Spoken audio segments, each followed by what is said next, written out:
Today, I'm still living my Soho life, which means I work out of a small office that is also my home. The factory that is manufacturing for me is in Shenzhen. Shenzhen is the hub of jewelry manufacturing in China now. I visited factories there and selected some factories that I like. Through the years, I have formed very solid collaborations with the master goldsmiths in these factories.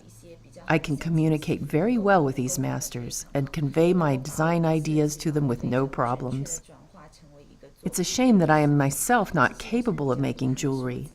I know that if I want to be a better designer, I have to follow that path and learn the techniques.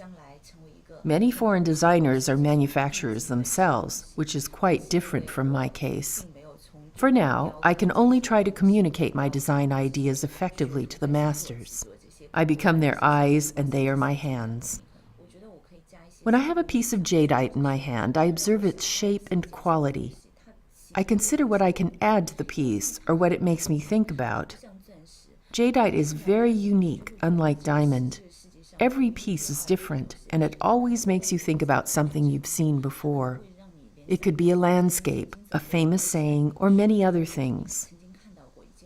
If a certain piece reminds me of a goldfish, I will make it into a fish jumping out of the water and add a fishing pole to the design.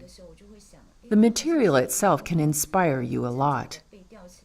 The jadeite pieces I purchase are usually already carved into different themes like leaves, flowers, and a calabash, a gourd that symbolizes wealth and good luck in Chinese. Unlike many other designers who add elements of wealth and good luck to a jewelry piece, I like to preserve its natural appearance.